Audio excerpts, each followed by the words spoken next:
नमस्कार बच्चों, हम लोग कक्षा 10 के गणित शुरू कर चुके हैं। अपना पहले ये चैप्टर क्या कौन सा है? निर्देशांक ज्यामिति। 5 अंक के क्वेश्चन आते हैं इस चैप्टर से। हम लोग इस सीरीज में क्वेश्चंस देखेंगे और उसका सोल्यूशन देखेंगे जो पीछे पूछे जा चुके हैं बोर्ड पेपर में अपने। ठीक है, तो अब पहला क्वेश्चन देखो। अब पहला क्वेश्चन कह रहा है बिंदु -3, 4 की एक्स अक्ष से दूरी निकालो। इस बिंदु की एक्स अक्ष से दूरी निकालना है। देखो बिंदु आपको कौन सा दिया गया है? -3, 4। अब ये जान गए आप द्वितीय चतुर्थांश में होगा। तो जब हमको दूरी निकालना होता है तो दूरी सदैव धनात्मक होती है। अब देखो इस बिंदु पे पहुंचने के लिए हमको इस दिशा में 3 इकाई चलना पड़ेगा।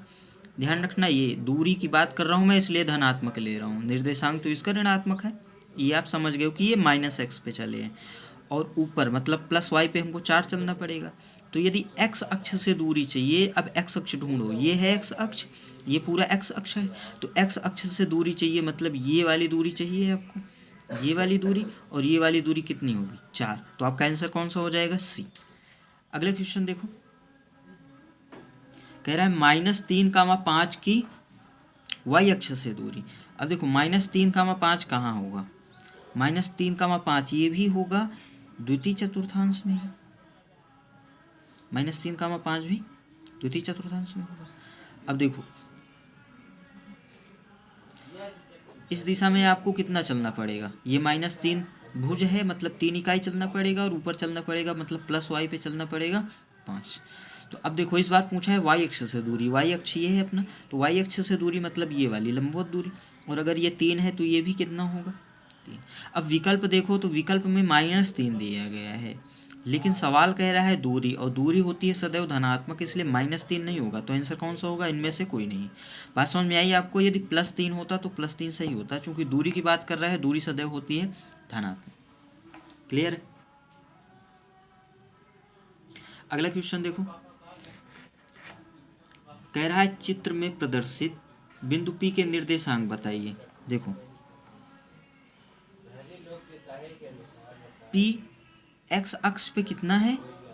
2 चला है, और y अक्ष पे -3 चला है। -3 है ना, मतलब नेगेटिव वाले y पे चला है। तो पहले भुज लिखते हैं फिर कोट लिखते हैं। तो पहले भुज लिखोगे तो भुज 2 हो जाएगा और कोट कितनी हो जाएगी? -3, चूँकि -y पे चला है। तो इसका निर्देशांक कितना हो जाएगा? 2, -3। विकल्प देख लो, 2, -3, ये वाला सही हो जाएगा। अगला क्वेश्चन कह रहा है बिंदु -6, 8 की मूल बिंदु से दूरी ज्ञात कीजिए।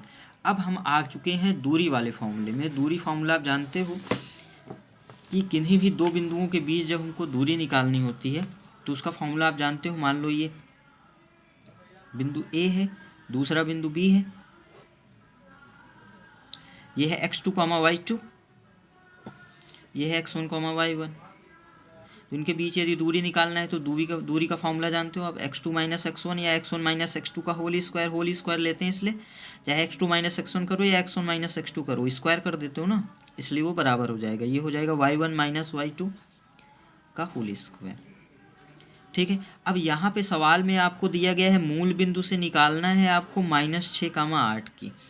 तो मूल बिंदु मतलब एक बिंदु तो 0, 0 हो गया और दूसरा बिंदु हो गया कितना? -6, 8। तो इसकी दूरी निकाल लो, दूरी का फॉर्मूला आप लगा दो। इस बिंदु को अगर हम A मान लें, ये मूल बिंदु है तो OA निकाल लो। दूरी का फॉर्मूला लगाओ, x2 - x1, x2 या x1, ये -6 तो ये +6 हो जाएगा, 0 -8 का होल स्क्वायर। इसको सॉल्व करो, ये 36, 6400, रूट से बाहर 10। तो आंसर अपना क्या हो जाएगा? 10। विकल्प देख लो, सी सही है। अगला क्वेश्चन कह रहा है एक्स अक्ष पर स्थित बिंदुओं -2, -5 तथा -2, 9 से समदूरस्थ बिंदु के निर्देशांक निकालना है। एक्स अक्ष पर स्थित, ये बिंदु कहाँ है? एक्स अक्ष पर है और बिंदुओं इतना और इतना दोनों से समदूरस्थ है। एक्स अक्ष पर कोई बिंदु है जिस बिंदु का निर्देशांक हमको निकालना है, लेकिन शर्त क्या है कि वो जो बिंदु है वो इस बिंदु से और इस बिंदु से समदूरस्थ है। समदूरस्थ का मतलब क्या होगा? समान दूरी पर है। तो देखो सबसे पहले तो एक्स अक्ष पर बिंदु मानना सीखो। अगर ये एक्स अक्ष है एक्स अक्ष पर कोई भी बिंदु होगा, एक्स अक्ष पर कोई भी बिंदु होगा तो उसकी कोटि तो जीरो होगी। मतलब अगर उसका निर्देशांक भुज एक्स होगा तो कोटि कितनी होगी? जीरो। तो एक्स अक्ष पर कोई भी बिंदु होगा उसकी कोटि कितना होगी? जीरो। तो एक्स अक्ष पे जब भी बिंदु मानना हो सदैव आप क्या मानो? एक्स कॉमा जीरो मान लो या ए कॉमा जीरो मान लो। मतलब उसकी कोटि कितनी होनी चाहिए? जीरो, क्योंकि एक्स अक्ष पे वाई कितना है? जीरो। इसी प्रकार अगर वाई अक्ष पे कोई बिंदु मानना है, मान लो वाई अक्ष पे कोई बिंदु मानना है, ये है वाई अक्ष, तो अब वाई अक्ष के लिए भुज तो जीरो होगा। मतलब वाई अक्ष पे एक्स का मान तो जीरो है, भुज जीरो हो गया। वाई मान लो, बी मान लो, वाई मान लो, कुछ भी मान लो। तो वाई अक्ष पे बिंदु सदैव ये मानेंगे, एक्स अक्ष पे बिंदु सदैव ये मानेंगे। क्यों मानेंगे? क्योंकि वाई अक्ष पे भुज जीरो मतलब एक्स जीरो, एक्स अक्ष पे वाई जीरो मतलब कोटि जीरो। ठीक है। अब सवाल जो कह रहा है एक्स अक्ष पे बिंदु निकालना है जो -2, -5 और -2, 9 से समदूरस्थ है। हम मान लेते हैं कि एक्स अक्ष पर ये बिंदु दिया गया है, इसी को निकालना है, x, 0 को निकालना है। अब ये कोई दो बिंदु हैं, ठीक है। एक बिंदु है 2, -5, एक बिंदु है -2, 9। इन दोनों बिंदुओं से समदूरस्थ है ये बिंदु ए जिसको हमको निकालना है, ये बिंदु बी और ये बिंदु सी, दो दिए गए हैं। ये दो दिए गए बिंदु हैं बी और सी, ठीक है। ए को निकालना है। कंडीशन क्या है कि ए जो है बी से और सी से समदूरस्थ है, मतलब ये वाली दूरी इसके बराबर है। मतलब कंडीशन क्या है अपने पास कि ए सी बराबर ए बी। ये सवाल दिया है। ये हमने क्यों लिखा? क्योंकि कह रहा है कि ये बिंदु इन बिंदुओं से समदूरस्थ है। बात समझ में आई? अब यहाँ पे दूरी फॉर्मूला लगा दो, ए बी बराबर ए सी। ए बी दूरी क्या होगी? x2 - x1 का होल स्क्वायर, रूट में होगा, लगा दो।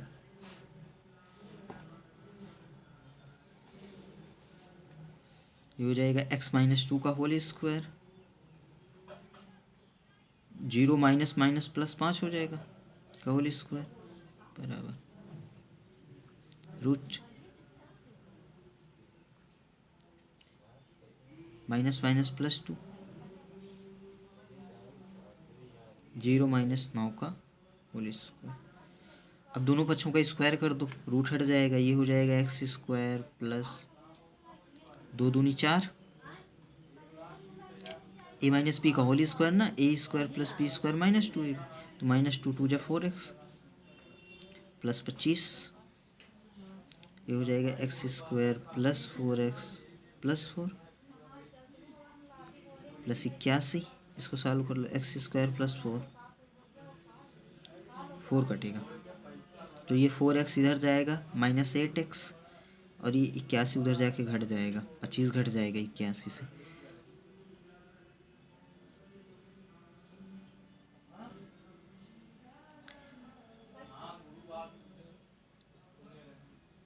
ये प्लस ही आएगा इधर, तो 8 7 56, मतलब आंसर क्या मिला अपने को?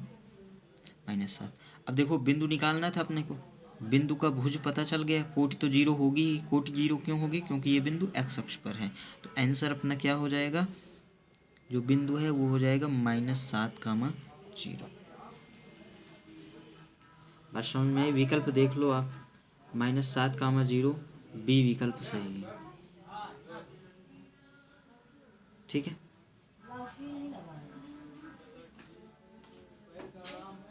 अगला क्वेश्चन क्या कह रहा है? बिंदुओं -3, -1, 3, 5, 2 के बीच की दूरी निकालनी है। दो बिंदुओं के बीच की दूरी निकालनी है।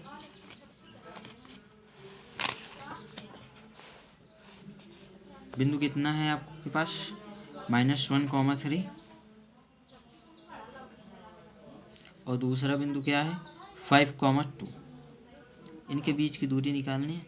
फॉर्मूला लगाओ, x2 - x1 का होल स्क्वायर, ये माइनस ये करोगे तो माइनस प्लस हो जाएगा, ये माइनस ये करो,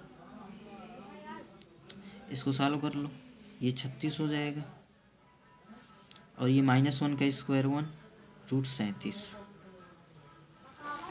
विकल्प देख लो, बी विकल्प सही है।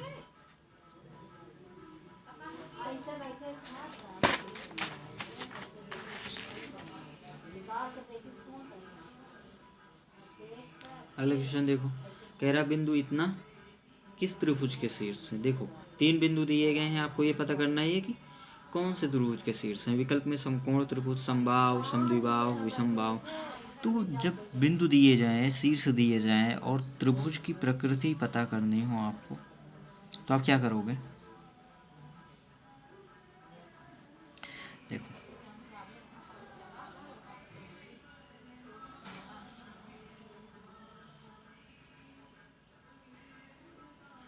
ए बिंदु मान लो -4, 0 को, बी मान लो 4, 0 को, सी मान लो 0, 3 को। अब आपको पता करना है ये कौन सा त्रिभुज होगा। तो हम इन सभी त्रिभुजों के बारे में, इनकी भुजाएं ज्ञात कर लें, उसके बारे में बता सकते हैं। समकोण त्रिभुज की कंडीशन जानते हो, पाइथागोरस प्रमेय लगनी चाहिए। अगर इसको ए बोल दें, इसको बी भुजा बोल दें, इसको सी बोल दें, तो पाइथागोरस प्रमेय क्या कहती है। पाइथागोरस प्रमेय जानते हो, अगर कोई कोण 90 अंश, मान लो कौन सा कोण, ये कोण अगर 90 अंश होता, ये वाला कोण अगर 90 अंश होता, तो ये बन जाती कर्ण। तो a² + c² पाइथागोरस प्रमेय क्या बोलता, = b, या फिर इसका स्क्वायर प्लस इसका स्क्वायर या इसका स्क्वायर। अगर ये समद्विबाहु त्रिभुज होता, तो समद्विबाहु त्रिभुज का मतलब क्या है, 2 भुजाएं बराबर होती, कोई सी 2 भुजाएं बराबर होती। समबाहु त्रिभुज का मतलब क्या है, तीनों भुजाएं बराबर होती। अब विषमबाहु त्रिभुज का मतलब है कि कोई भुजा बराबर नहीं होती, मतलब तीनों भुजा की जो लंबाई होती वो अलग अलग होती। तो हम क्या करेंगे, सबसे पहले भुजा निकालेंगे, सभी भुजाएं निकालेंगे। अब हमको शीर्ष पता है तो भुजा निकाल सकते हैं ये दूरी वाले फॉर्मूले से, ठीक है। तो अब दूरी वाले फॉर्मूले को लगाकर चलो निकालते हैं। सबसे पहले क्या, ए भी निकाल ले,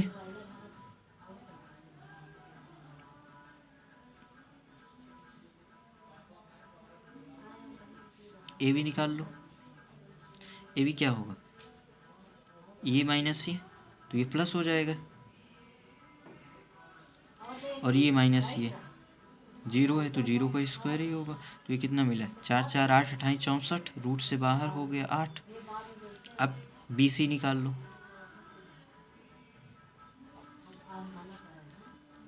4 - 0 कर दो, 0 - 3 कर दो,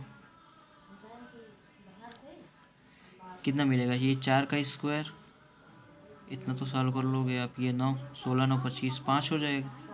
अब आप ए सी निकाल लो,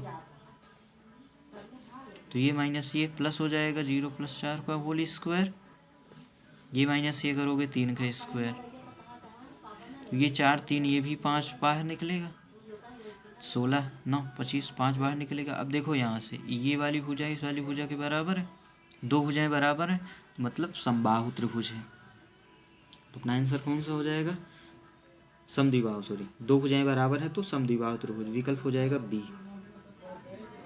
अगला क्वेश्चन कह रहा है एक्स और वाई में एक ऐसा संबंध निकालना है अपने को कि बिंदु बिंदुओं इतना इतना से समदूरस्थ है। फिर वही सवाल है, बिंदु जो है x, y जो है 2 बिंदुओं से समदूरस्थ है। देखो ये बिंदु है x, y, इन 2 बिंदुओं से समदूरस्थ है। एक बिंदु को चलो a मान लो जिसके निर्देशांक हैं 3, 6, और कोई दूसरा बिंदु है b जिसके निर्देशांक -3, 4। अब कह रहा है ये समदूरस्थ है, मतलब ये वाली भुजा इसके बराबर है ना। इसको हम c मान ले यदि इस वाले बिंदु को, तो मतलब ये क्या कह रहा है, सी बी बराबर सी। अब वही दूरी वाला फॉर्मूला लगाएंगे पीछे की तरह, और तो हमको x और y में एक संबंध मिल जाएगा। सवाल कह रहा था x और y में ऐसा संबंध निकालो। x y में संबंध मतलब यहाँ पे आप समझ रहे हो समीकरण मिलेगा, x और y में एक समीकरण मिलेगा। कंडीशन कौन सी लगाएंगे हम लोग, ये वाली, ठीक है। चलो तो सी भी क्या हो जाएगा, x - 3 +3 का होल स्क्वायर, रूट में रहने दो, दोनों पक्षों का स्क्वायर कर देंगे, हट जाएगा, y - 4। अब फिर ये माइनस ये,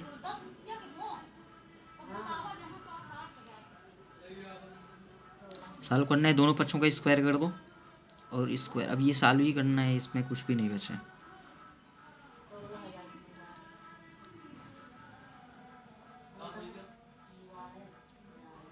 ए माइनस बी का होल स्क्वायर लगाओ, A square plus B square minus का 2ab, ये मिल जाएगा A square plus B square minus का 2ab। देख लेना कैलकुलेशन मिस्टेक ना हो। एक्स स्क्वायर कटेगा प्लस 9 कटेगा, वाई स्क्वायर कटेगा, बस एक्स वाई में एक रिलेशन देखो, ये 6x इधर आएगा 6, ये 6 6 12x हो जाएगा।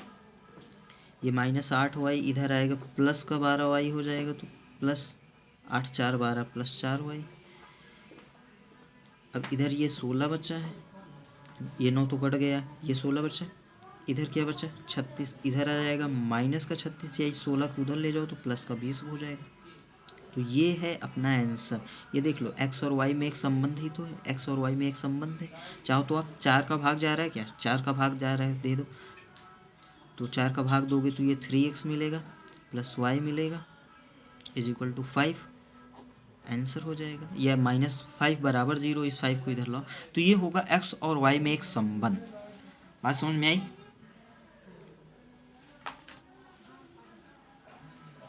अगला सवाल क्या कह रहे हैं, y का मान ज्ञात कीजिए जिसके लिए बिंदु इतना और इतना के बीच की दूरी 10 मात्रक है।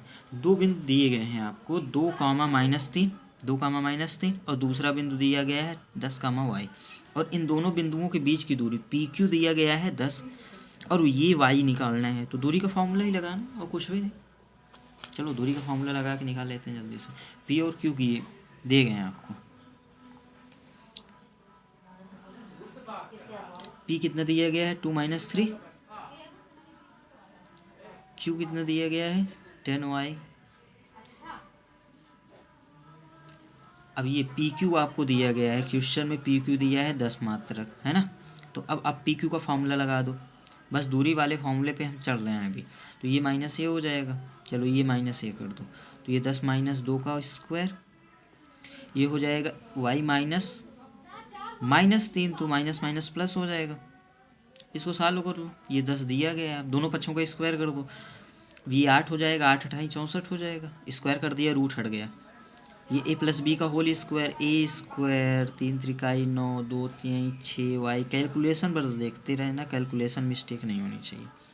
ये कितना हो जाएगा, होल स्क्वायर करोगे ना दोनों पक्षों का स्क्वायर करोगे तो ये 10 हो जाएगा। अब देखो ये वाई स्क्वायर प्लस 6y, ये 9 और 64 कितना हो गया 64 9 73 हो गया, उधर 73 घट जाएगा, और फिर इधर लाओगे तो माइनस में हो जाएगा। 100 में 73 घटाओ कितना होगा, 100 में अपने को 73 घटाना है, तो ये 7 होगा और ये 2 इज इक्वल टू 0।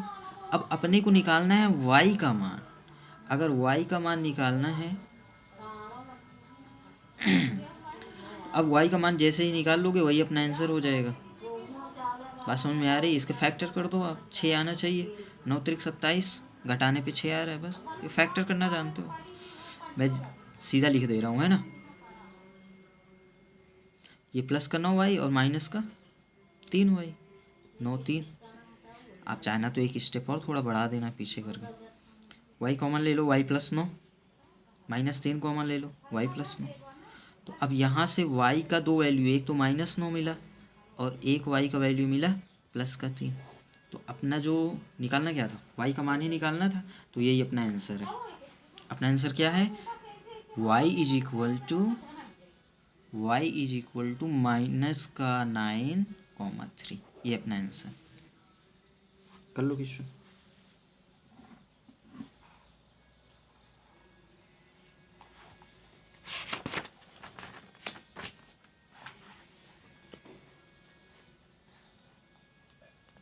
अगला क्वेश्चन देखें, कह रहा है बिंदुओं -2, 6 तथा -2, 10 को मिलाने वाले रेखाखंड के मध्य बिंदु के निर्देशांक निकालना है। दो बिंदु दिए गए हैं, अब दो बिंदु को मिलाओगे तो आप रेखाखंड मिलेगा ही, ये रेखाखंड मिल गया। ये बिंदु गिवन है आपको -2, 6 और ये है -2, 10। इन दोनों बिंदु को मिला दिया, ये रेखाखंड मिला अपने को। मान लो ये ए है, ये बी है, ये रेखाखंड ए बी मिला। अब कह रहा मिलाने वाले मध्य बिंदु का निर्देशांक, मध्य बिंदु हम सी मान लें, तो यही निकालना है। बात समझ में आ गई? तो अब देखो ये इसके निर्देशांक x, y मान लें और अपना आंसर क्या होगा, x, y ही होगा। मध्य बिंदु के निर्देशांक ही निकालना है। तो अब यहाँ से हम लोग विभाजन फॉर्मूला पढ़ेंगे, है ना। आप जानते हो ये कोई बिंदु A है, ये कोई बिंदु B है, ये है x1, y1। अब हम लोग अगले फॉर्मूले पे आ चुके हैं और ये है x2, y2। मतलब दूरी वाले फॉर्मूले से उतने ही क्वेश्चंस बने थे।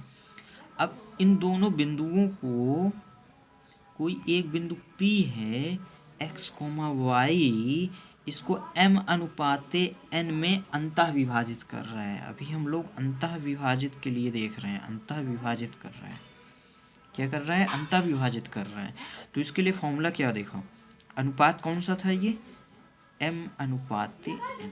m अनुपाते n का मतलब ये वाला भाग अगर m होगा तो ये वाला भाग n हो जाएगा। ये 5 होगा तो अगर ये 5 10 है, अगर ये मान लो 5:10 है तो इसको 5 से भाग दे दोगे तो 1:2 भी मिल जाएगा। आप जानते हो अनुपात क्या होता है ना, अनुपातिक संख्याएं जो होंगी छोटी बड़ी होती जाएंगी। यहाँ पे भाग देकर उनको सरल करते जाएंगे। तो यहाँ पे फॉर्मूला जो P का मिलेगा, जो P बिंदु के निर्देशांक होंगे, देखो ये जो M है ये x2 का मल्टीप्लाई होगा ऐसे। अगर M इस साइड में है तो इसका इस साइड मल्टीप्लाई होगा, n इस साइड में है तो इसका इस साइड। तो m x2 याद करने का तरीका है, m x2 plus n x1। इसका इस साइड में, इसका इस साइड में। पहले x दोनों के x के साथ, फिर दोनों के y के साथ। तो ये हो जाएगा n x1। अब बटा में आएगा हमेशा m प्लस n, कॉमा। ये तो हो गया भुज, मतलब ये पूरा x हो गया। अब y वाले के लिए m y2 plus n y1 divided by m plus n। बटा में तो m प्लस 1 आएगा ही आएगा। ये है अंतः विभाजित के लिए। अगर यहीं पे y विभाजित करे ये बिंदु, अगर ये y विभाजित करेगा तब उस बिंदु P के निर्देशांक क्या हो जाएंगे, यहाँ पे माइनस लगा दो, ऊपर भी माइनस लगा दो, नीचे भी, वही हो जाएगा फॉर्मूला। तो ये हो जाएगा mx2 minus nx1 divided by m minus n। और इसी प्रकार हो जाएगा my2 minus ny1 divided by m minus. तो ये फॉर्मूले आपको याद हैं। अब इस फॉर्मूले के आधार पे हम लोग ये क्वेश्चन करने वाले हैं। अपना क्वेश्चन ये था, ये दो बिंदु दिए गए थे, इन दोनों बिंदुओं को मिलाने वाले रेखाखंड के मध्य बिंदु का निर्देशांक बताना है। अब थोड़ा सोचो यहीं पे, अगर ये जो ए बी लाइन है अपने पास, ये वाली, इसको ये जो P बिंदु विभाजित अंतः विभाजित कर रहा था यहाँ पे, यदि इसको 1:1 में कर दे तो क्या होगा। 1:1 का मतलब क्या होगा कि ये वाली भुजा जो है AP जो है वो BP के बराबर हो जाएगी। अभी ये अनुपात हो सकता है 5:5 बोलो, आप 10:10 बोलो, 100:100 बोलो, तो आएगा तो 1:1 ही जब इसको सॉल्व करोगे। मतलब ये वाली भुजा इस भुजा के बराबर होगा, तो ये मध्य बिंदु हो जाएगा ना।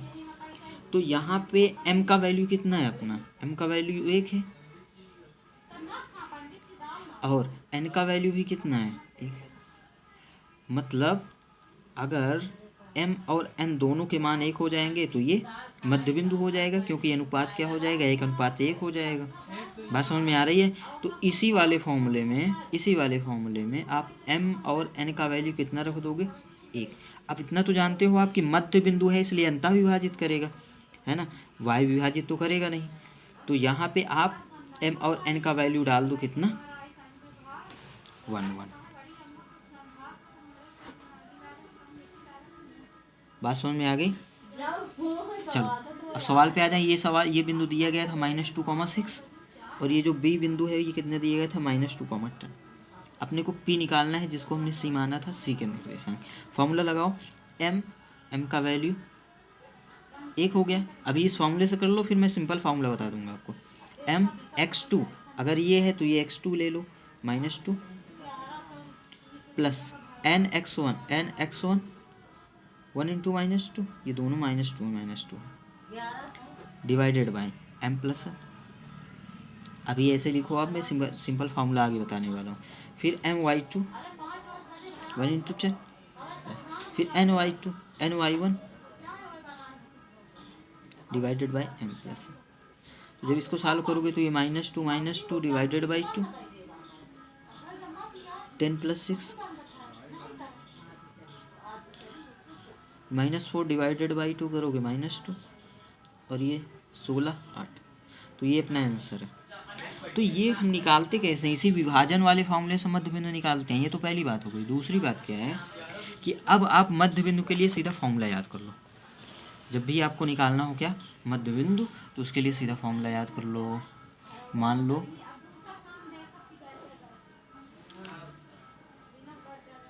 ये बिंदु है x1 y1, ये बी बिंदु है x2 y2।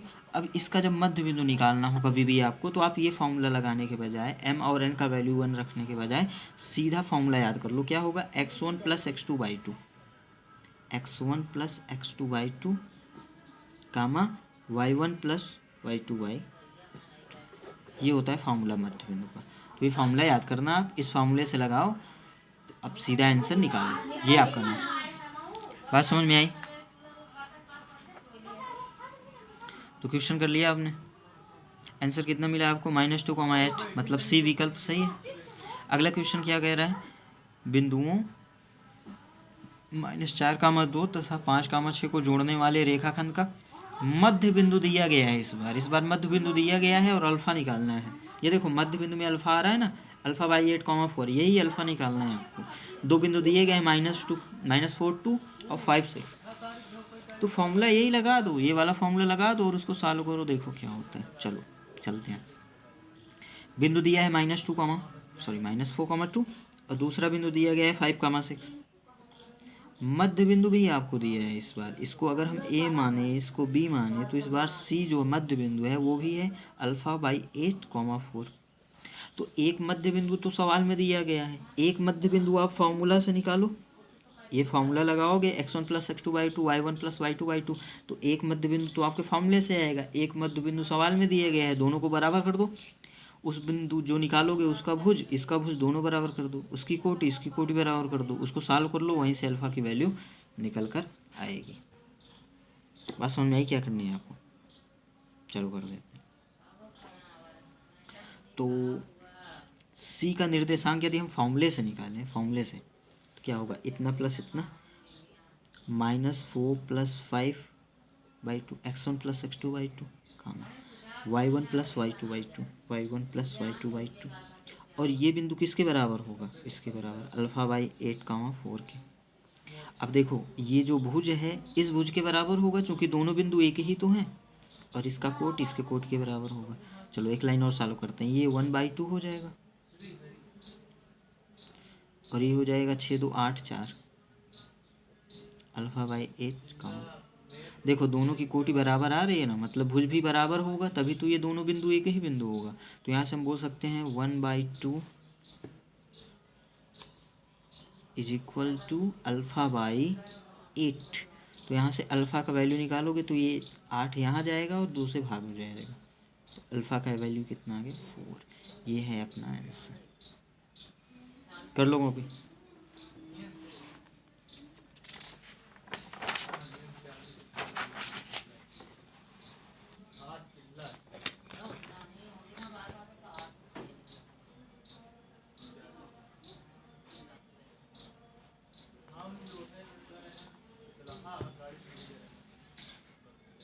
फोर निकाल लिए, डी विकल्प सही है। अगला क्वेश्चन देखो, कह रहा बिंदु ए के निर्देशांक निकालो जहां ए बी वृत्त का व्यास है। ए का निर्देशांक निकालना है और ए बी वृत्त का व्यास है। थोड़ा डायग्राम बनाओ, आप क्वेश्चन पढ़ते पढ़ते डायग्राम बनाओ तो आइडिया लगेगा आपको क्या कह रहा है सवाल।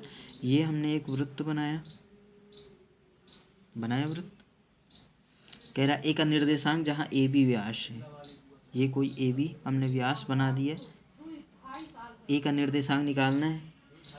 केंद्र दिया गया है, केंद्र जानते हो आप, ये सी 2, -3। अब आप ये जानते हो कि ये जो व्यास है सदैव केंद्र से जाएगा। इतना तो आपको पता है कि वृत्त का कोई भी व्यास हो वो केंद्र से जाएगा, मतलब सी यहीं पे पड़ेगा। और आप ये जानते हो कि ये जो केंद्र है व्यास का मध्य बिंदु होता है। केंद्र क्या होता है? व्यास का मध्य बिंदु। और बी के निर्देशांक भी दिए गए हैं आपको 1,4।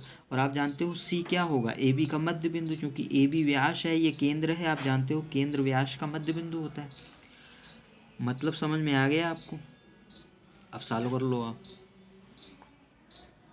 अब देखो यहाँ पे क्या क्या वैल्यू दी गई है आपको। अब आप जानते हो सी क्या है, मध्य बिंदु। ए निकालना है, ए को मान लो x, y, यही अपना आंसर होगा।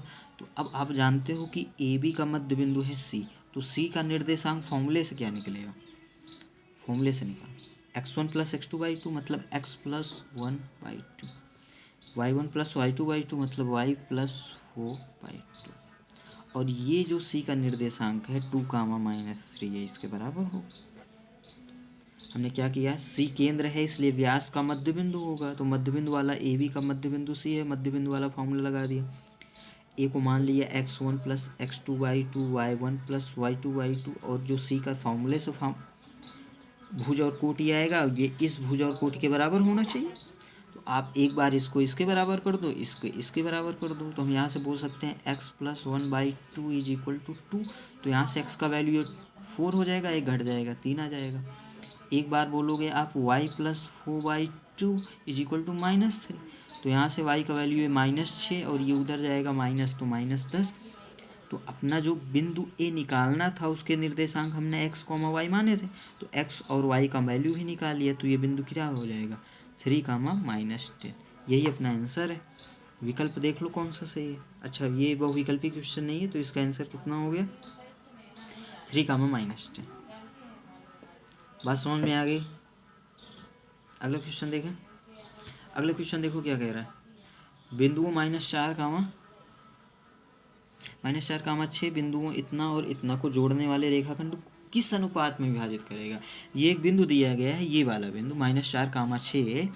अब दो बिंदु को जोड़ रहे हो, इस बिंदु को और इस बिंदु को आप जोड़ रहे हो, -6 और 10 को, -6 10 को, और 3 -8 को, ये इसको बी मान लो, इसको सी मान लो, इन बिंदुओं को जोड़ रहे हो, और ये वाला बिंदु इसको विभाजित कर रहा है। अब ये पूछ रहा है कि वो किस अनुपात में, वो जो m/n है ना, वही अनुपात पूछा है आपसे। सवाल समझ में आ गया। पहले थोड़ा सा आपको रफ डायग्राम बना देते हैं। हर सवाल में कोशिश करो आप रफ डायग्राम बनाने का, तभी सवाल पढ़ने में मज़ा आएगा और सवाल आसानी से होगा भी। ये बिंदु जी दिया गया है -6, 10, क्योंकि दो बिंदुओं को आप मिला रहे हो, कौन कौन से बिंदुओं, इतना और इतना को, और ये बिंदु दिया गया है 3, -6। इन दोनों बिंदुओं को आप मिला रहे हो, और एक तीसरा बिंदु दिया गया है यहाँ पे -4, 6। इसको ए मान लो, इसको मान लो बी, इसको मान लिया हमने सी। अब ये जो सी बिंदु है इन दो बिंदुओं को किस अनुपात में विभाजित कर रहा है, यही अपना आंसर। मतलब वो जो m/n वाला कॉन्सेप्ट है, वही से अपना आंसर निकालना है। अपना आंसर क्या है, m/n, ये निकालना है आपको। तो यहाँ पे नोट कर लो, जब कभी भी अनुपात पूछे, जब कभी भी m/n पूछे या फिर पता ना हो, दो कंडीशन मिलेगी आपको। या तो सवाल में आपको पूछेगा, या फिर मान लो आपको सवाल में m/n लगाना पड़ा और पता भी नहीं है वो। अभी एक सवाल हम देखेंगे कि m/n आपको पता भी नहीं होगा और सवाल में लगाना भी पड़ेगा और वो पूछा भी नहीं है।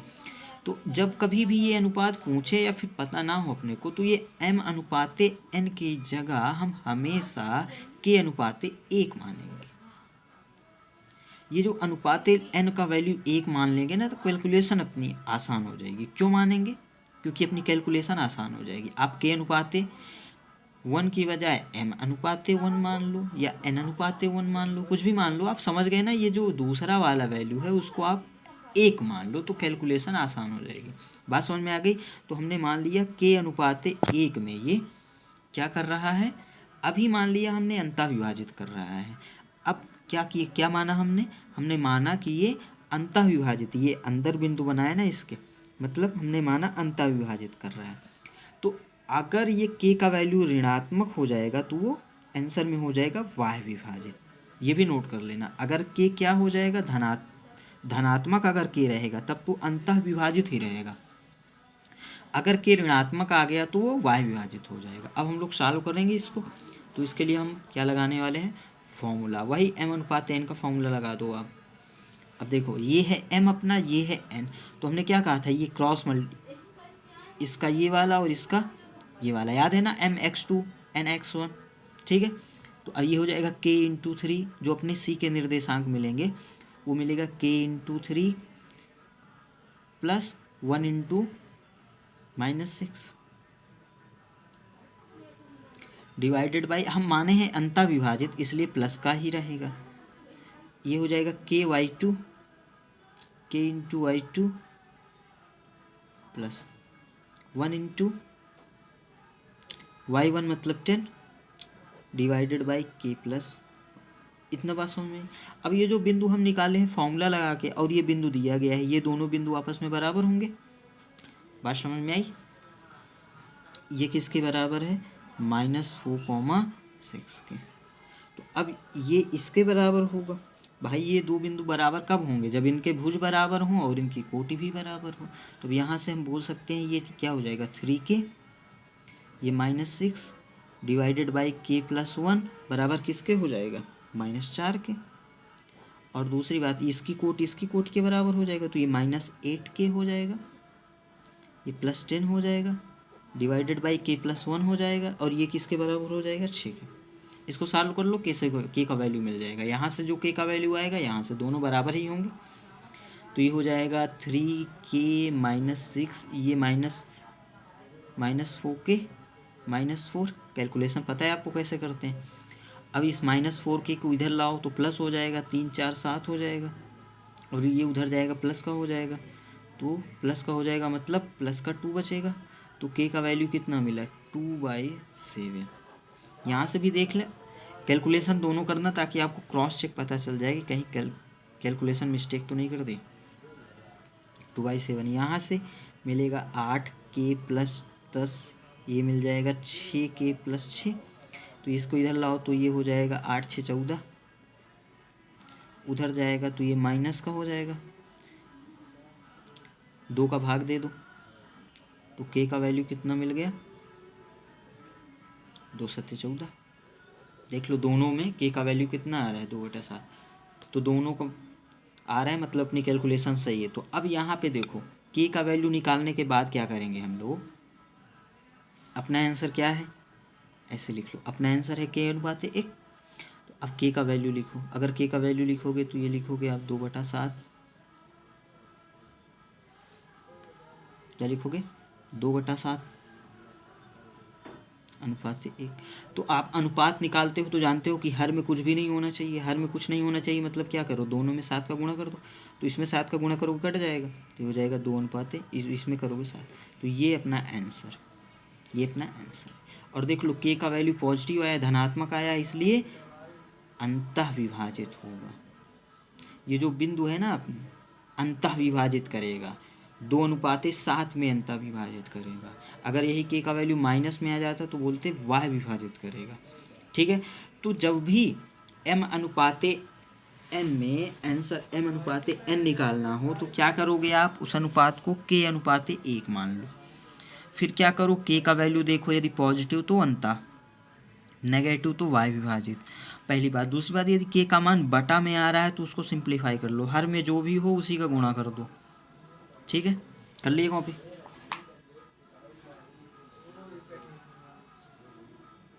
तो अपना आंसर किस अनुपात में विभाजित करेगा? 2/7 में अंतः विभाजित करेगा। ये क्वेश्चन क्या कह रहा है? यदि a b c 3 बिंदु दिए गए हैं शीर्ष हैं किसी त्रिभुज के, तो a से जाने वाली माध्यिका की लंबाई निकालनी है आपको। ठीक है, जगह बनाते हैं। जगह हो गया, अब सॉल्व करते हैं इस क्वेश्चन को। क्वेश्चन आप लिखते रहो, समझते रहो क्या कह रहा है। बिंदु ए बी सी, एक त्रिभुज ए बी सी के शीर्ष हैं। चलो त्रिभुज बना ले हम लोग। बनाया। ये बिंदु ए अपना, ये बिंदु बी अपना, ये बिंदु सी। ए दिया है 5 - 1, बी दिया है कितना -3 -2, सी कितना है -1 8। आपने निकालना क्या है? शीर्ष ए से जाने वाली माध्यिका। तो सबसे पहले तो माध्यिका की कंडीशन आपको पता होनी चाहिए। माध्यिका अगर शीर्ष ए से निकाल रहे हो, ए से जाने वाली माध्यिका निकाल रहे हो आप, तो शीर्ष ए को पकड़ो, ए के सामने वाली भुजा को देखो मिली और उस भुजा का मध्य बिंदु ढूंढो। मध्य बिंदु हमने डी मान लिया। बी सी का मध्य बिंदु क्या है? डी। अब डी को हम ए से मिला देंगे तो ये जो ए डी लाइन मिलेगी यही होगी अपनी शीर्ष ए से जाने वाली माध्यिका। तो माध्यिका के लिए क्या करते हैं, जिस शीर्ष की माध्यिका निकालनी है उस शीर्ष के सामने वाली भुजा पे जाओ, सामने वाली भुजा का मध्य बिंदु ढूंढो, फिर उस शीर्ष से मध्य बिंदु को मिला दो, वही हो जाएगी माध्यिका। मान लो यदि हमको बी से जाने वाली माध्यिका निकालनी होती तो बी के सामने वाली भुजा ए सी को पे जाते, ए सी का मध्य बिंदु ढूंढते, मान लो ई मिलता, और अब इस बी से ई को मिलाते तो जो बी ई मिलता वो क्या होता, बी से जाने वाली माध्यिका। और अगर सी से जाने वाली माध्यिका निकालना होता तो सी के सामने वाली भुजा मतलब ए बी को ढूंढते, ए बी का मध्य बिंदु मान लो एफ होता, एफ मिला, अब एफ को सी से मिला दो, वही हो जाएगी क्या अपनी सी से जाने वाली माध्यिका। तो अपने को निकालना क्या है इस सवाल में, अपने को ए से जाने वाली माध्यिका मतलब ए डी निकालना है। इतनी बात समझ में आई। और दो बिंदुओं से लंबाई निकालनी है, समीकरण नहीं निकालना है, माध्यिका की लंबाई मतलब ए डी निकालना है। तो लंबाई निकालने के लिए ए और बी के बीच की दूरी निकाल लेंगे। अपने को यदि डी पता चल जाए तो फिर हम ए डी दूरी वाले फॉर्मूले से निकाल लेंगे। तो डी के निर्देशांक क्या होंगे, डी के निर्देशांक पता कर लो। डी बी और सी का मध्य बिंदु है तो मध्य बिंदु के लिए फॉर्मूला पता है आपको, x1 प्लस x2/2, फिर y1 प्लस y2/2। तो डी के निर्देशांक लिख लो जल्दी से, x1 प्लस x2/2, फिर y1 प्लस y2/2। तो यहाँ से डी क्या मिला अपने को -4, तो ये -2 हो जाएगा, और ये प्लस का 6 तो प्लस का 3 हो जाएगा। अब डी पता है और ए पता है, आपको निकालना क्या है, ए डी की लंबाई, मतलब ए और बी दोनों बिंदुओं के बीच की दूरी निकाल लो, वही ए डी की लंबाई हो जाएगी। तो अब ए डी निकाल दें यहाँ पे, तो ए डी क्या हो जाएगा, √, ये माइनस ये कर दो तो 5 माइनस माइनस प्लस हो जाएगा, फिर ये माइनस ये कर दो तो -1 -3 का होल स्क्वायर। दूरी निकालना जानते हो, अब सॉल्व कर लो, यही अपना आंसर है। तो ये 5 2 7 7 49, 4 4 16, तो ये कितना मिला 5, और 4 1 5 1 6, √65, 13 5 65 नहीं निकलेगा, तो आंसर अपना क्या होगा √65। कर लो कॉपी।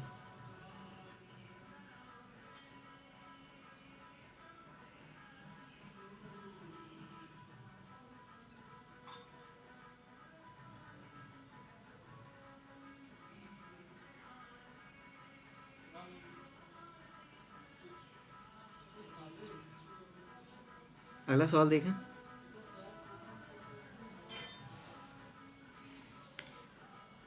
सवाल कह रहा है वह अनुपात बताओ, वही पुराने क्वेश्चन, अभी ध्यान रखना जब भी अनुपात पूछे काहे मानना है k अनुपात 1 में।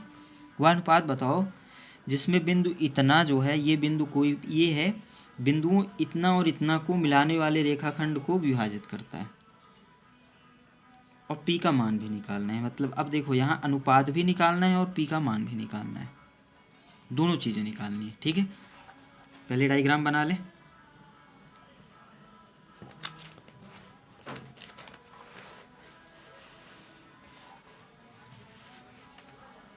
देखो वह अनुपात ज्ञात कीजिए जिसमें बिंदु कोई P है,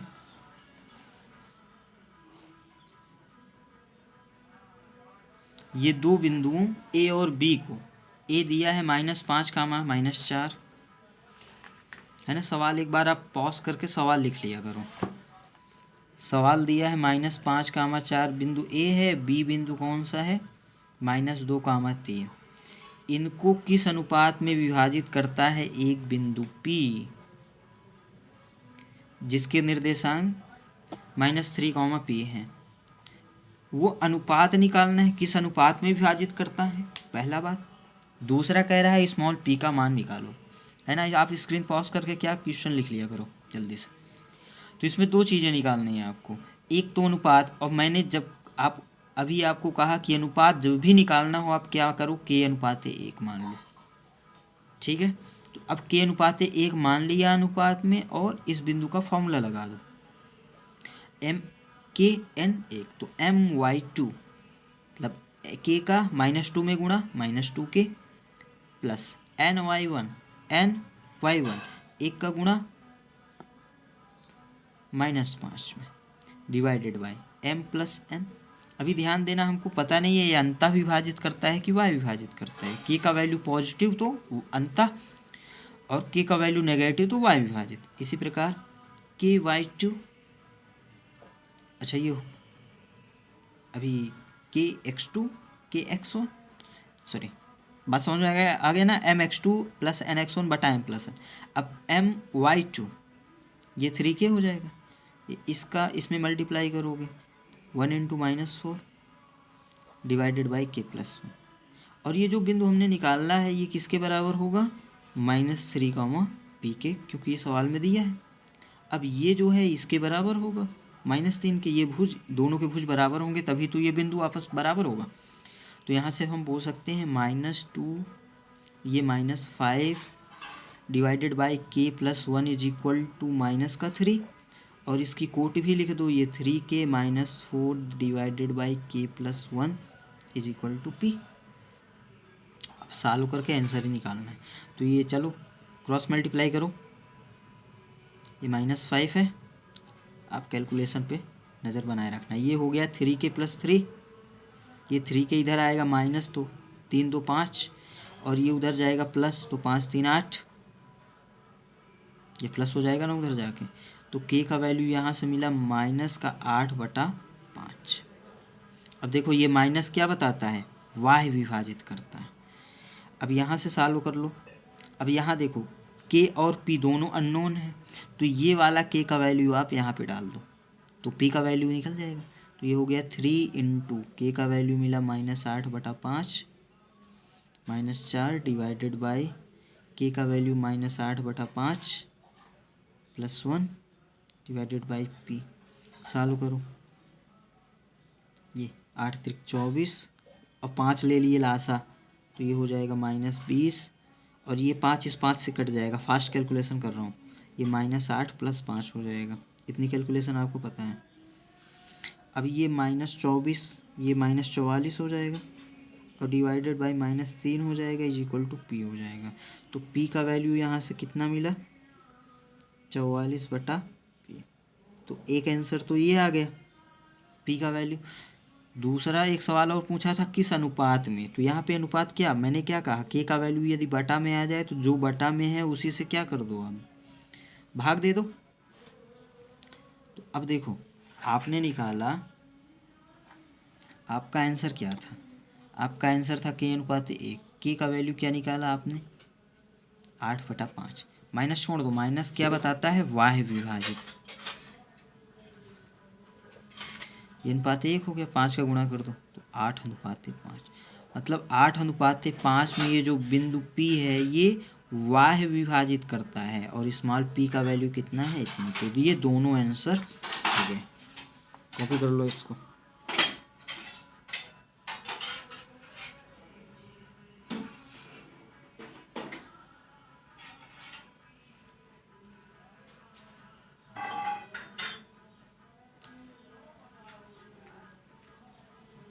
बिंदु दिए गए था -5, -4, -3, p और -2, 3। तो my2 mx2 plus nx1 divided by m plus n -2 -5 divided by k plus 1, और यहाँ से मिलेगा my2 3k -4 divided by k plus 1। तो इसको सॉल्व करोगे, ये माइनस, यहाँ पे देखो कैलकुलेशन मिस्टेक कर दी ना हमने, इसलिए अपना आंसर नहीं आ रहा है। यहाँ पे कैलकुलेशन मिस्टेक, ये माइनस था तो इस माइनस का अगर इसमें मल्टीप्लाई करोगे तो ये -3k होगा, और ये -3 हो जाएगा, ये -3k होगा, ये -3 हो जाएगा। तो यहीं से पूरी कैलकुलेशन अपनी मिस्टेक हो गई। तो इसको आप करते रहो, हम अगले पन्ने में करते हैं इसको। देखो बिंदु कौन कौन से दिए गए थे, -5 -4 -2 3, और जो बिंदु P था वो उसको अंतः विभाजित या वाय विभाजित, अभी k का वैल्यू देख के हम पता कर लेंगे। -3, p में, ठीक है, हमने अनुपात माना k अनुपात 1। फॉर्मूला लगाओ my2 mx2, कैलकुलेशन मिस्टेक होगी तभी आंसर नहीं आएगा, nx1 plus nx1 divided by m+1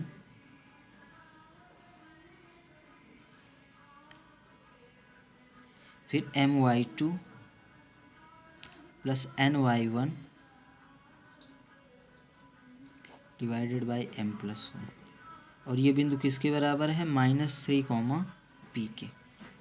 चालू करो, ये कितना मिलेगा अपने को, -2k -5 डिवाइडेड बाई k+1।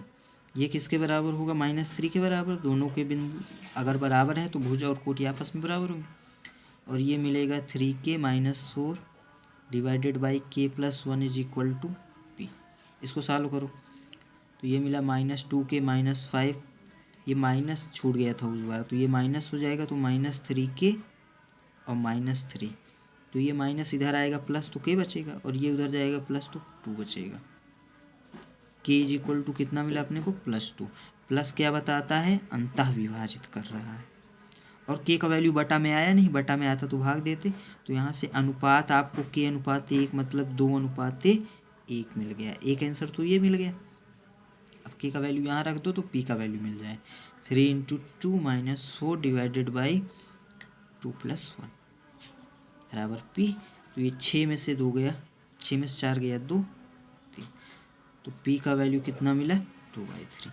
तो ये अपना आंसर है, इसको कॉपी कर लो, ये सही है।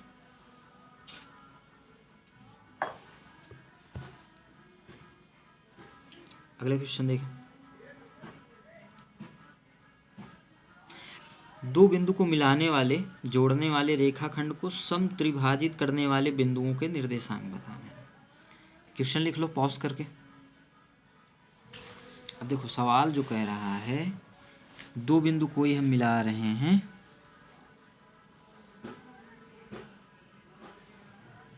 दो बिंदु कौन कौन से हैं, 4, -1 -2, -3। इनको चलो नाम दे दो A और P। इन दोनों बिंदुओं को जोड़ने वाले रेखाखंड को समत्रिभाजित करने वाले बिंदुओं के निर्देशांक। बिंदुओं के निर्देशांक दो बिंदु होंगे, आप समझ गए। क्योंकि समत्रिभाजित करना, सम मतलब बराबर, त्रिभाजित मतलब 3 भागों में। ये लो, समत्रिभाजित करना मतलब सम मतलब बराबर, त्रिभाजित मतलब 3 भागों में बांटना। तो एक भाग ये हो गया, एक भाग ये हो गया, एक भाग ये हो गया, ये आपस में बराबर होंगे। इस बिंदु को हमने C मान लिया, इस बिंदु को हमने D मान लिया। बात समझ में आई।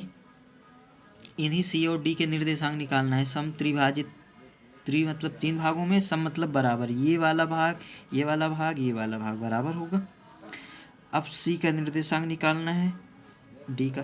तो कभी भी जब बराबर आ जाए तो एक मान सकते हैं, ये एक, ये एक, ये एक। चूंकि अनुपात की बात कर रहा है यहाँ पे, अनुपात अभी हमने आपको बताया ही था। क्या बताया था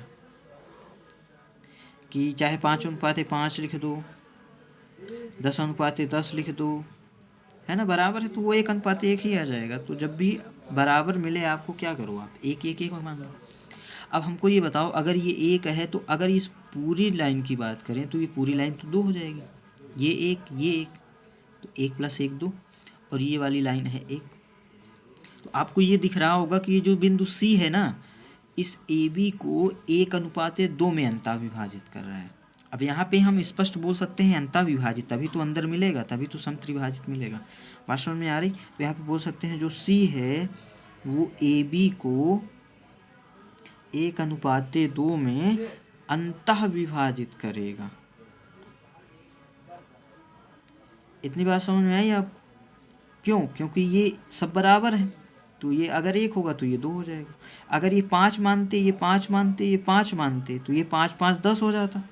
चलो अगर इसको 5 मानो, इसको 5 मानो, इसको 5 मानो, चूँकि बराबर ही तो है, तो ये 5 रहेगा, ये 5 5 10 हो जाएगा। तो 5:10 कितना मिलेगा, ये 5 रहेगा, ये 5 5 10 हो जाएगा, तो ये भी तो 1:2 ही मिल जाएगा।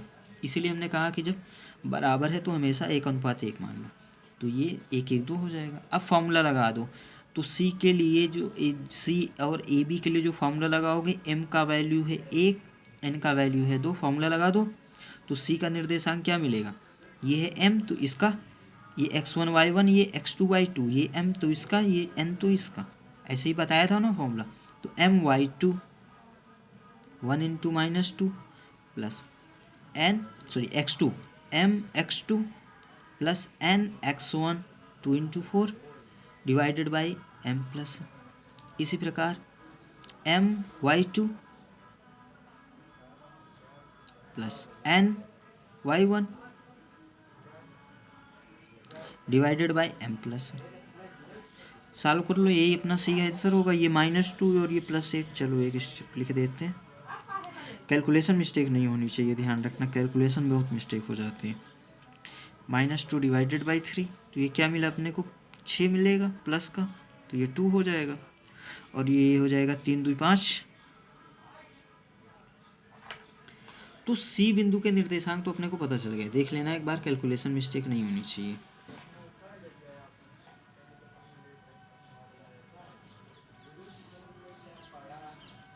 है ना, तो 2 -5/3, ये एक तो ये हो गया आंसर, सही आंसर है, मैच कर लिया हमने। अभी दूसरी बार आपको डी भी निकालना है, सी तो निकाल लिया, अब डी के लिए सोचो आप, अगर ये एक तो ये पूरी दूरी हो गई कितनी, 2, और ये हो गई 1, तो जो डी है ना वो ए बी को 2:1 में अंतः विभाजित कर रहा है। तो जो डी है वो ए बी को अब 2:1 में अंतः विभाजित करेगा। बात समझ में आ रही है? देखो ये था 1 और ये पूरा 2, तो 1:2। अब इस बार ये पूरा 2 हो जाएगा, क्योंकि ये 1, तो डी की बात कर रहे हैं ना, डी को पकड़ो, तो ये 2 हो गया और ये 1 हो गया, तो 2:1 में अंतः विभाजित कर रहा है। अब आपको mn पता है, x1 y1 x2 y2 पता है, तो फार्मूला वही फार्मूला लगाओ, सॉल्व करो। इसको पॉज करके कॉपी कर लो, फिर आगे चलते हैं।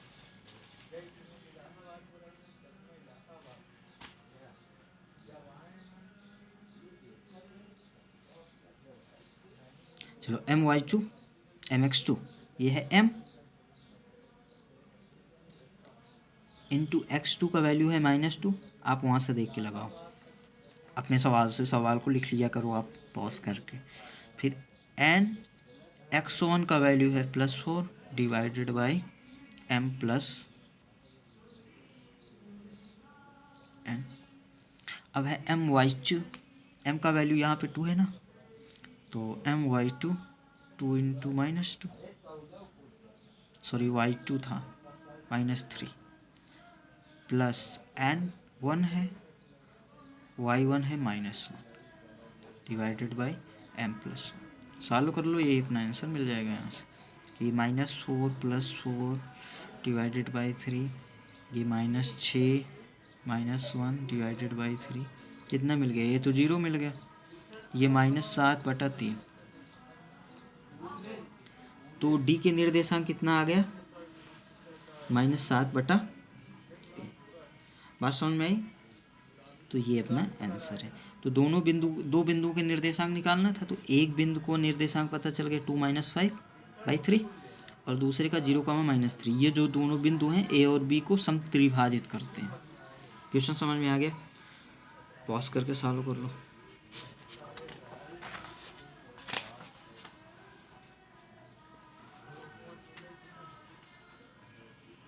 अगला क्वेश्चन क्या कह रहा है,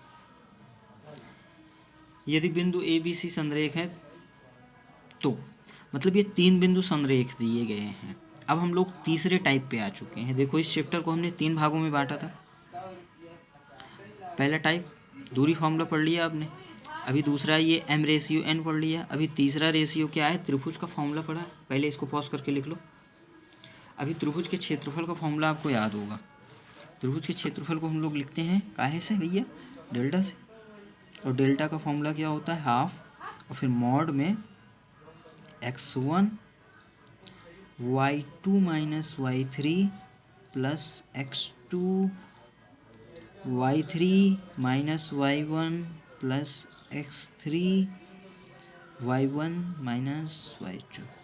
देखो इसको याद कैसे करते हैं, हाफ लगा दो, मॉड लगा दो। मॉड लगाने का मतलब कि इसकी वैल्यू धन आए या ऋण आए उसको धन में ही लेना है, मॉड का मतलब समझते हो।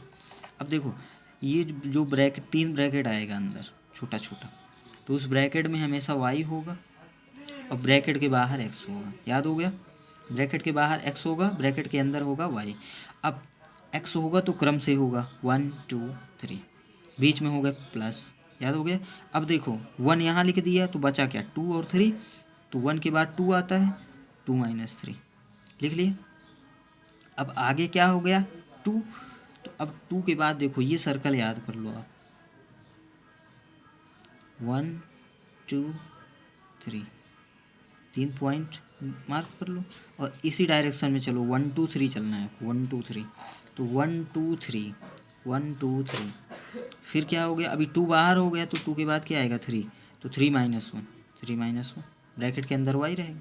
फिर 3 लिख दिए बाहर, तो 3 के बाद क्या आएगा 1, तो 1 - 2 ब्रैकेट के अंदर जो कि y होगा। याद हो गया। अब क्वेश्चन कह रहा है कि संरेख होने के लिए, तो अब देखो ये हम त्रिभुज का क्षेत्रफल निकाल रहे हैं। ये किसी त्रिभुज ABC का क्षेत्रफल हमने निकाला। ए का निर्देशांक x1 y1 था, बी का निर्देशांक x2 y2 था, सी का निर्देशांक x3 y3 था। तब ये त्रिभुज का क्षेत्रफल मिला अपने को।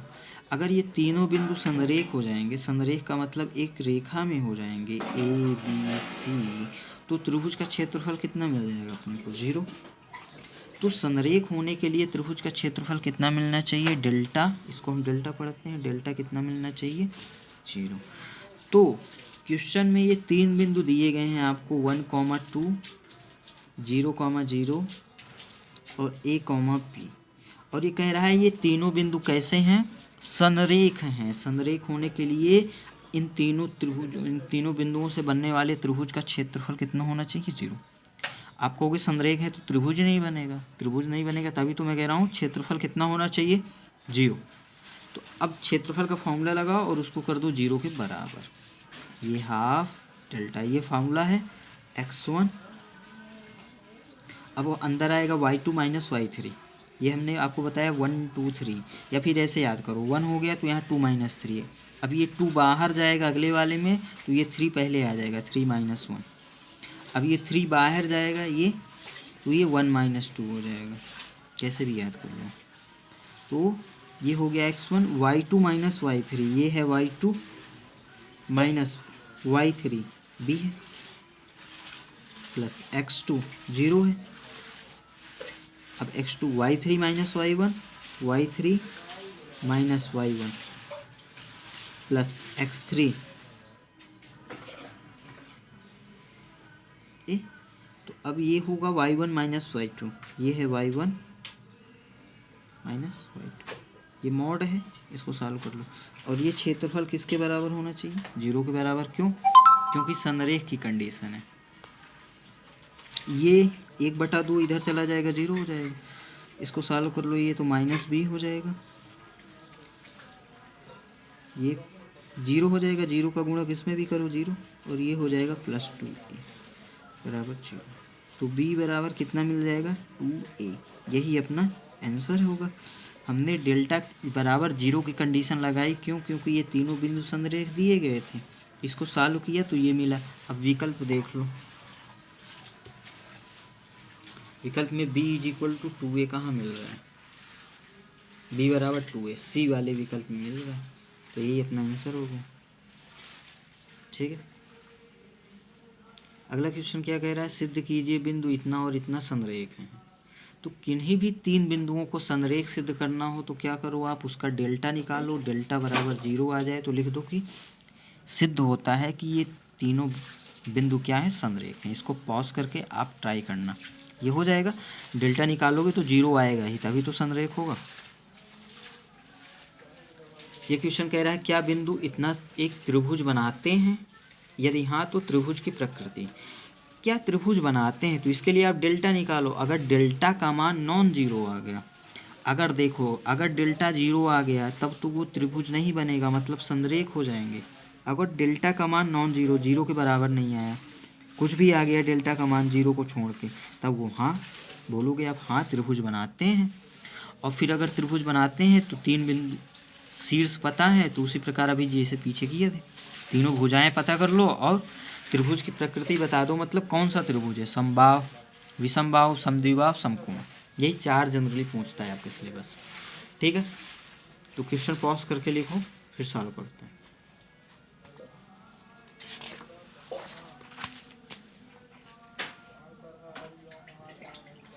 देखो आपको दिया क्या गया है, आपको 3 बिंदु दिया गया। अभी हमको नहीं पता कि ये त्रिभुज बनाता है कि नहीं बनाता। ए बी सी दिया गया है। ए दिया गया है 3,2, बी दिया है -2,3 -3, और सी दिया गया है 2,3। और कह रहा है क्या ये त्रिभुज बनाता है, ये तीनों बिंदु क्या त्रिभुज बनाते हैं। तो हम डेल्टा निकालेंगे। अगर डेल्टा नॉन जीरो आ गया तो हम बोल देंगे हाँ त्रिभुज बनाते हैं। यदि डेल्टा का मान नॉन जीरो आ गया तो हम बोल देंगे त्रिभुज बनाते हैं।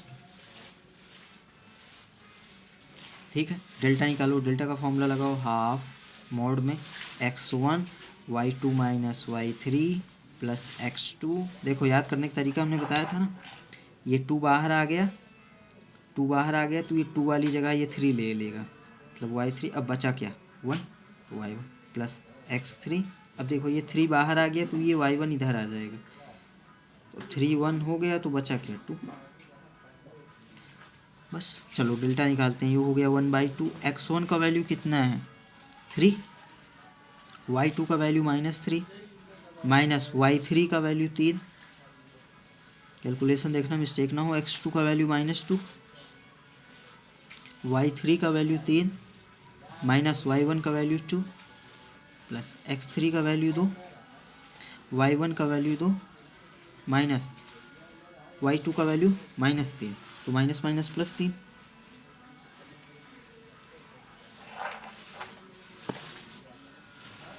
तो हो गया 1/2। ये -6 और -6 18, 6 3 18 -18। ये होगा 1 और ये होगा माइनस, तो माइनस, तो ये 2 3 5 5 दूनी 10।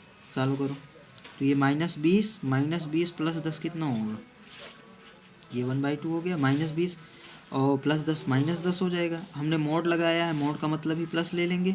1/2 प्लस 10 मतलब 5। ये देखो डेल्टा नॉन जीरो आ गया, 5 इकाई आ गया ना। वर्ग इकाई इसको बोलते हैं, क्षेत्रफल वर्ग में नापते हैं, इसलिए वर्ग इकाई या वर्ग मात्रक बोल दो आप। तो अब यहाँ पे डेल्टा नॉन जीरो आ गया, इसलिए ये तीनों बिंदु त्रिभुज बनाते हैं, इसलिए त्रिभुज बनाते हैं ये तीनों बिंदु मिलकर। अब त्रिभुज बनाते हैं तो चलो त्रिभुज बना देते हैं हम भी। अगर ये बनाते हैं तो हम भी बना दें। ये बिंदु ए अपने को 3,2 पता है, बी बिंदु पता है -2, -3, और सी बिंदु पता है 2, -3।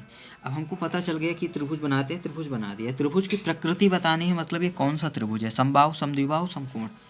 तो हम क्या करेंगे, भुजाएं निकालेंगे। अगर भुजाएं तीनों बराबर आ गई तो समबाहु, 2 बराबर आ गई तो समद्विबाहु, और कोई अंश 90 अंश, अगर कोई कोण 90 अंश होगा मतलब समकोण त्रिभुज होगा, मतलब वहाँ पाइथागोरस प्रमेय लगेगी, मतलब किसी एक भुजा का स्क्वायर दूसरी 2 अन्य भुजाओं के स्क्वायर के योग के बराबर हो। अब जानते हो B square is equal to A square plus C square, या C square is equal to B square plus A square. चलो यहाँ पे आप निकालो, ए भी निकालो, ए भी निकाल लो। ये माइनस है x1 माइनस x2 का whole square, y2 minus y1 का होल स्क्वायर, दूरी वाले फार्मूले से। तो 3 माइनस माइनस ये 5 हो जाएगा, 5 का स्क्वायर 25 हो जाएगा। अब सीधा सॉल्व कर रहे हैं, ये 2 माइनस ये भी 5 हो जाएगा, 25 हो जाएगा। तो ये कितना मिल गया 5√2 ए बी। अभी बी सी निकालो, तो ये माइनस ये कर दो 4 16, ये माइनस ये 9, 16 9 25, ये 5 आ गया। ए सी निकाल लो, ए सी कितना मिल जाएगा, ये 1 हो गया, ये 1 हो गया। चलो ये 3 में से 2 घटाओ, 1 1 का स्क्वायर 1, और इसमें 2 में से भी घटाओ इसको, ये भी 1 मिल जाएगा, ये √2 मिल गया। बात समझ में आ रही है। अब तीनों भुजाएं आपको पता है, इन तीनों भुजाओं के आधार पे आपको क्या बताना है कि ये भुजाएं, बिंदु दिया गया था 3 2 -2 3 और 2 3। आपको निकालना क्या था, अब त्रिभुज की प्रकृति बताना है। तो प्रकृति के लिए आप देख लो, तो कहीं कैलकुलेशन मिस्टेक तो नहीं किया। 16 9 25 5, इसको देख लो, BC वाली भुजा, BC वाली, तो ये हो जाएगा और ये माइनस माइनस प्लस हो जाएगा, तो 3 3 6 36 हो जाएगा यहाँ पे। ठीक है, तो 36 और 16 जोड़ लो, कैलकुलेशन मिस्टेक नहीं करना आप। ये 6 6 12 हो गया, 3 1 4 5 हो गया, 13 चौको 52 होता है, मतलब ये कितना हो गया 2√13। अब देख लो किन्हीं दो भुजाओं के स्क्वायर का योग तीसरी भुजा के बराबर है क्या। इन दोनों भुजाओं को जोड़ो स्क्वायर करके, क्या AB square is equal to BC square plus AC square आ रहा है। AB का स्क्वायर करोगे कितना मिल जाएगा, ये 5 5 25 दूना 50। BC का स्क्वायर करोगे 2 दूनी 4 और ये 13 13 चौका 48। AC का स्क्वायर करोगे 2, आ तो रहा है, मतलब ये पाइथागोरस प्रमेय लग गई। मतलब ये कौन सा त्रिभुज है, समकोण त्रिभुज। कर लो कॉपी। अगला सवाल पढ़े। अगला सवाल कह रहा है त्रिभुज के शीर्ष पता है आपको, त्रिभुज का क्षेत्रफल निकालना है, वही काम करना है, कर लोगे ना। त्रिभुज के शीर्ष पता है आपको, फॉर्मूला लगाना है x1 y1, अब y1 का वैल्यू b प्लस सी है, x2 y2 का वैल्यू c प्लस ए है, x3 y3 का वैल्यू a प्लस बी है। बस यहाँ कैलकुलेशन ही है, यही वाला फॉर्मूला लगाना है। ठीक है,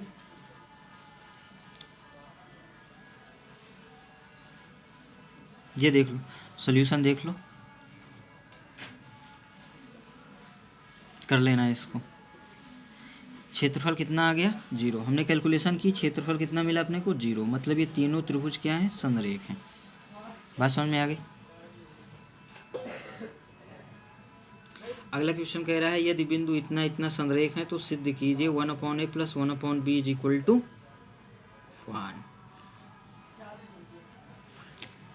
क्वेश्चन लिख लो पहले, आप स्क्रीन पॉज करो, क्वेश्चन लिखो। क्वेश्चन लिख लिए। अब आपको दिया गया है कि तीन बिंदु संरेख हैं। आप जानते हो संरेख होने की कंडीशन क्या है, डेल्टा का वैल्यू कितना होना चाहिए 0। तो डेल्टा 0 कर दो, वही करना है, उसी को सॉल्व कर लो, तो जो भी रिलेशन आ जाएगा वही जो सिद्ध करना है वो रिलेशन आ जाएगा अपना।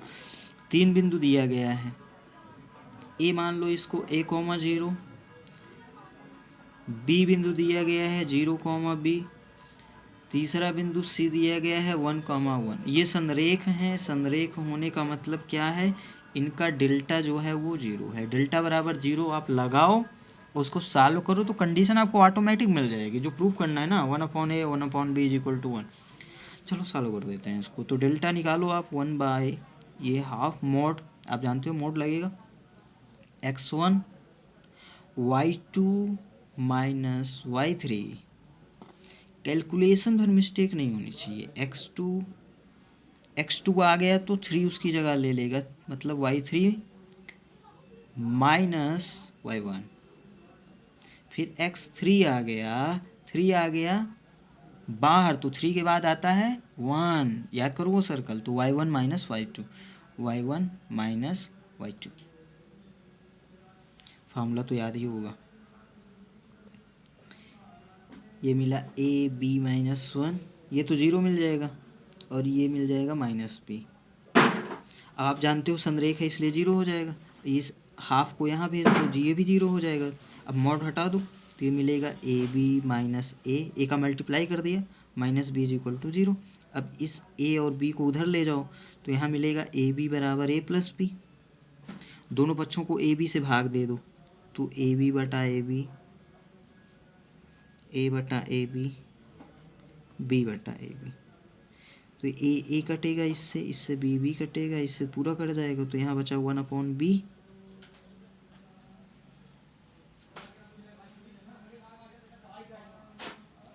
यहाँ बचा 1/a इज इक्वल टू 1। यही प्रूव करना था, हो गया प्रूफ। ऐसे ही एक सवाल और पूछा था, ध्यान रखना, सेम ही सवाल था, x और y कर दिया था वो a और b की जगह। इसको कॉपी कर लो पॉज करके। कर लिया।